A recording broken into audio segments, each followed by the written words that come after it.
Hey, I'm about to make money in a very awkward way. What's up? It's the Culture Detective here, investigating your favorite movies, and today I'm going to do a movie review on Pan's Labyrinth, or in Spanish, El Laberinto del Fauno, written and directed by Guillermo Del Toro, Mexican director.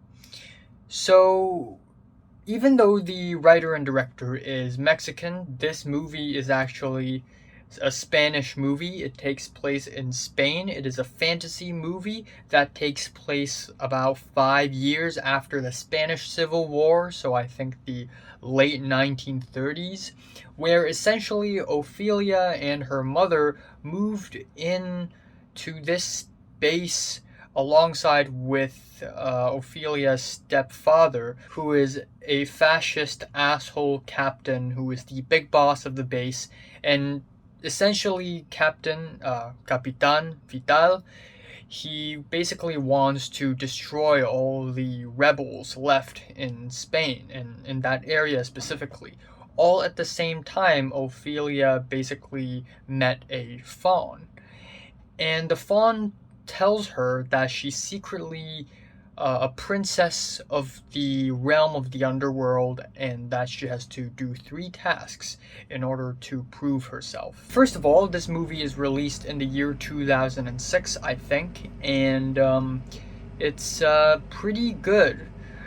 The movie, first of all, is simultaneously a political drama with lots of political banter and gunfights, but also all at the same time a fantasy story. And the fantasy elements of this film takes a lot of inspirations from a lot of old tales, folklore, and things like that, and basically mashes them up into something that's really refreshing and new.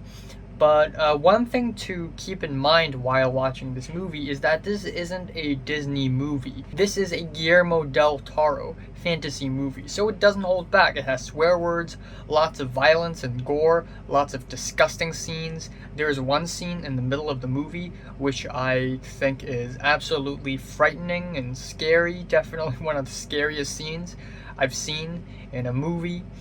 And yeah, lots of gore, lots of disgusting bits. This movie does not hold back any punches. Another thing about this movie that I like is that it is really well shot, it is well paced, and it is very accessible. There's nothing slow paced about it. If you want to get into movies, Pan's Labyrinth would be a very good choice. And I also like the score. It's very orchestral, very magical, very fantastical, and a lot of movies do this where whenever there's a fantasy element, we have these very fantastical music and it's very annoying, but this movie uses it very well.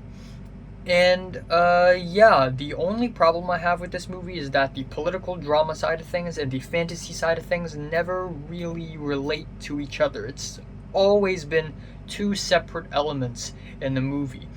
And I kind of understand that these two things parallel each other. It's almost like the fantastical elements of the movie kind of mirror the political drama of the movie, like how the faun constantly asks Ophelia to obey him when Ophelia actually failed to obey him. And then in real life, we have this fascists versus the rebels, and fascists are very authoritative and they require everyone to obey them.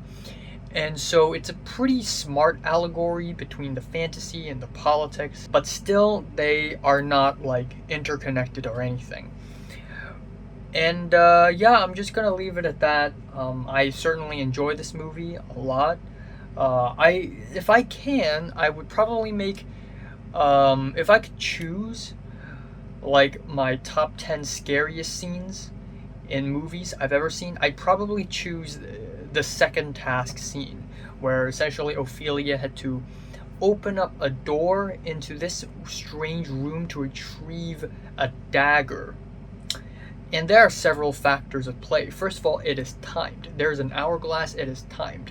If it's too late, she fails. So there's that. Second of all, the monster inside that room is extremely frightening because you've probably seen this already, but in the movie, the monster do not have eyes on his head, but have eyes on his hand. So he sees like this, and that's horrifying, especially when it was asleep and Ophelia was looking around, and there were all these like drawings of this monster just killing babies, and it was like, okay, that's kind of messed up. So it's timed. Ophelia is in a room with a very scary monster, and all at the same time, Ophelia is only a little girl, and that kind of raises the stakes. And Ophelia has to use a key to open a box and retrieve a dagger, and that is a pretty difficult task.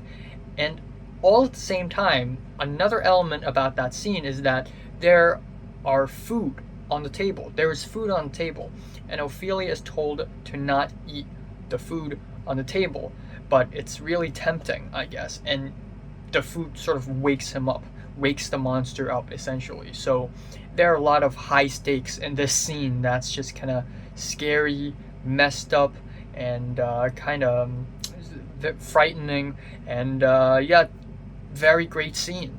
So yeah, Pan's Labyrinth, El Laberinto Del Fauno by Guillermo Del Toro is an amazing movie, and I'm giving it a strong 8 to a light 9 out of 10.